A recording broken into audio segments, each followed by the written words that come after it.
ஓம்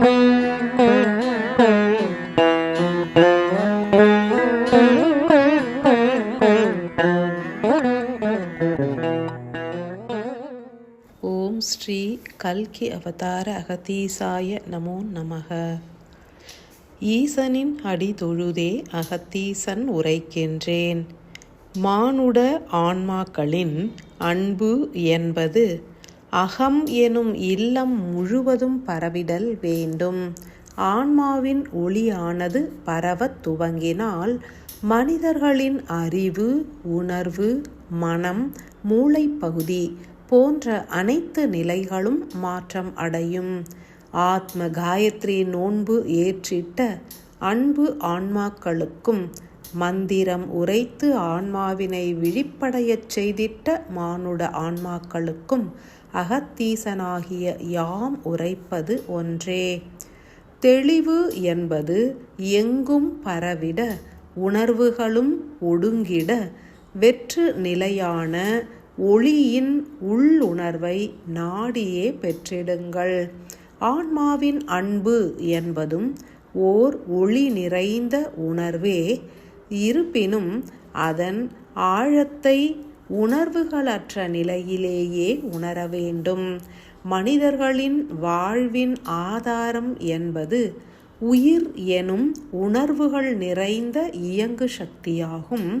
எனினும் அனைத்து உயிர்களும் ஒடுங்கும் வண்ணம் ஆதிசக்தியின் ஒடுக்கம் நிகழ்கின்றது.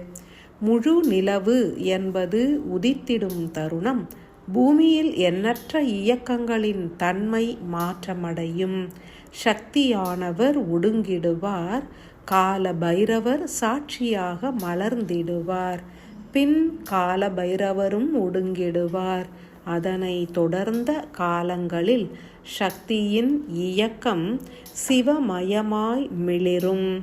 மானுட உயிர்கள் பேராசைகளை தவிர்த்து ஆன்மாவின் தன்மை உணர்ந்து இயங்கிடுவர். எவ்விதம் உயிரின் தன்மையினையும் ஆன்மாவின் தன்மையினையும் பிரித்து உணர்வது? அன்பு மனிதர்களே, உங்களுடைய புற இயக்கத்தின் தன்மை மாறுபடுவதனை உணருங்கள். தந்தையோடு கலப்புற்ற தாயின் கருணை ஆட்சி மிகுந்திருப்பதனை உணரலாம். மகா யாகங்களின் மூலம் தெய்வ நிலைகளும் மானுட நிலைகளும் ஒன்றென கலப்புறும். கால பைரவரே தமது நிலையினையும் விளக்கிடுவார். சக்தியும் சிவனும் கலப்புற்று, காலமும் இயக்கமும் கலப்புற்று, மானுடமும் தெய்வமும் கலப்புறுவதே யாகங்களின் மூலம் நிகழும் சிறப்பு நிலைகளாகும். தன்மை உணர்ந்து செயலாற்றும் எமது சேவகர்களை யாம் வாழ்த்தியே மகிழ்கின்றோம். அன்பான ஆசிகள்.